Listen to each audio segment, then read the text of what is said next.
Here's your host, Alex Garrett.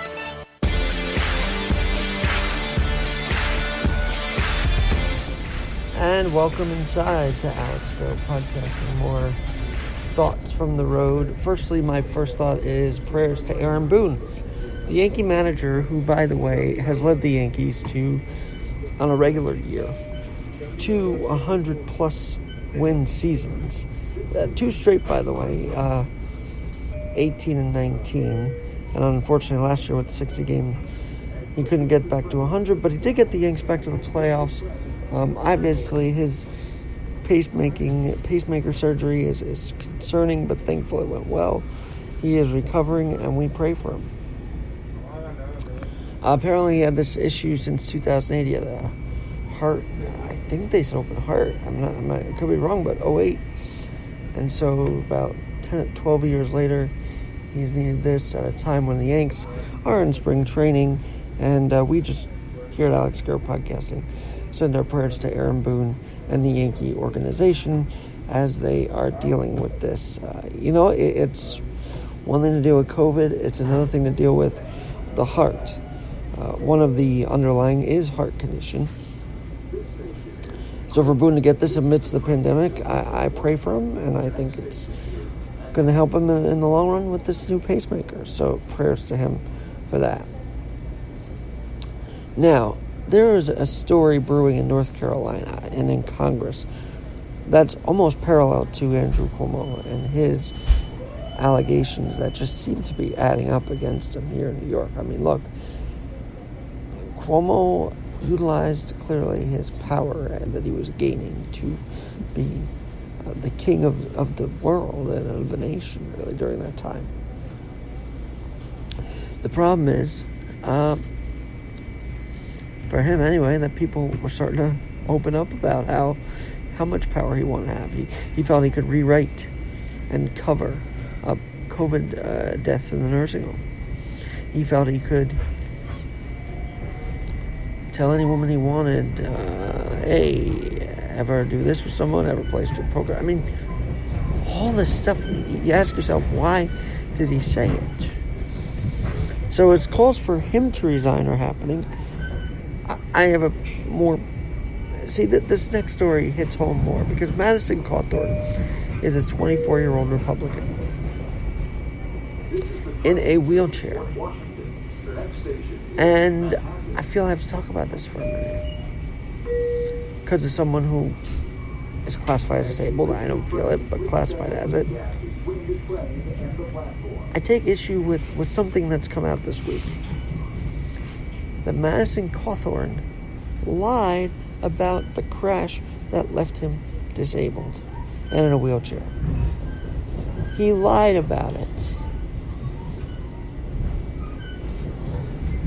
In the community, I'm actually surprised we're not talking about this more. Because in the community, this should be found reprehensible. Let alone the 150 members of his Christian college he went to in North Carolina that are saying he was sexually aggressive, predatory, whatever. The fact that he even lied about how this crash happened to gain votes, that is worth an investigation. Because when you lie about how you became disabled, and that lie travels enough to get you elected, that is an outright shame. Let alone the fact he was up there on January 6th. That's troublesome too. But I was really pulling for Madison Cawthorn. I really was. Because I thought, wow, a representative in Congress that's disabled. Crenshaw, I like him a lot, actually. But Cawthorn was different because he's my age. He's a bit younger, but he's in that range. He is an up-and-coming conservative, if you will. And then I find out that he, according to his best friend, that he said left him for dead after this car crash, is completely fraudulent on this, making false, statements on this. In depositions about it too, he was shown to have lied to the public. Look, it is great when someone is able to adapt and recover from such a traumatic thing as a car crash that leaves you wheelchair bound. But it's not great? When you decide to lie about it and build a campaign run for congressional office on that lie. That's not cool, Madison. That is just not acceptable. It shouldn't be acceptable. They talk about Marjorie Taylor Greene and what she's been up to and what she's been saying, and I don't agree with her at all. But now let's look into Madison Cawthorn's story further. And this isn't witch hunting a Republican. This isn't witch hunting a conservative. This is just being real with people. Because if we're going to talk about how Cuomo lied to the American people, that's what he did. Not just New Yorkers, America, about this and about the nursing homes. You've got a guy who was at the RNC last year, and I was really excited for him. He was up there. He stood for the national anthem out of his chair. That was great. All to find out from his best friend, Madison Cawthorn, lied about his story to thousands of people in an auditorium at his college. And so what are we going to do about it? And by the way, his friend that I reference here at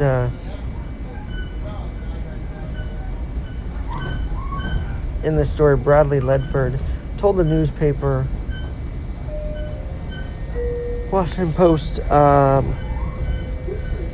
that Ledford said that it would hurt very badly, that he would say something as false as that. That's not at all what happened. He said, Cawthorn said his buddy Ledford left him to die, basically.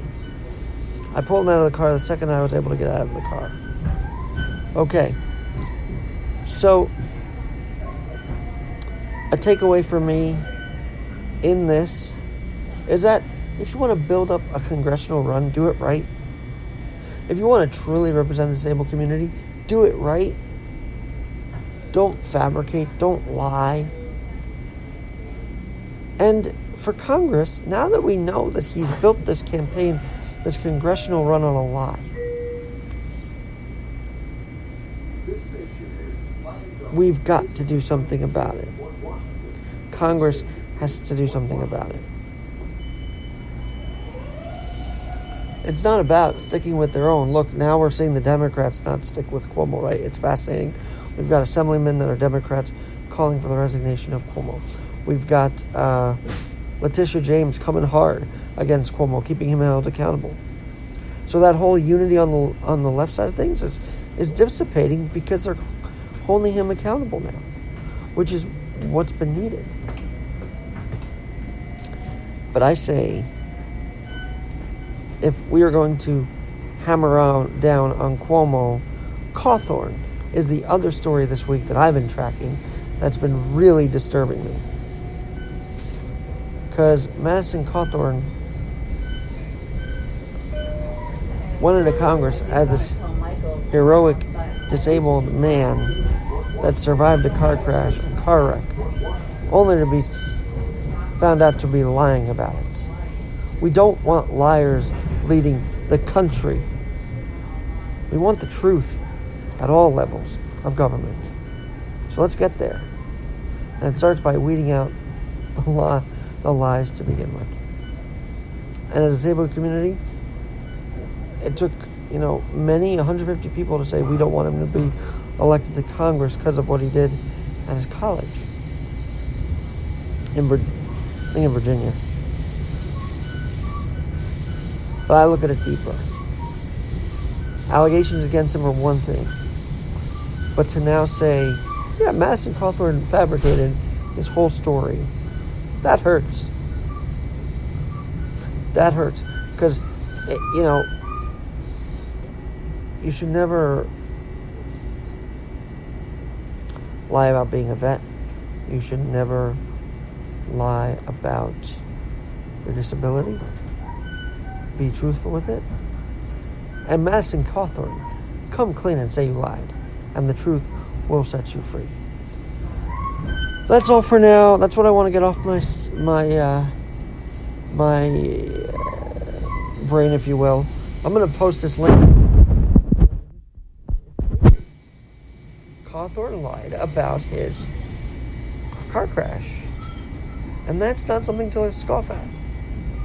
And we're not scoffing at that. We're not scoffing at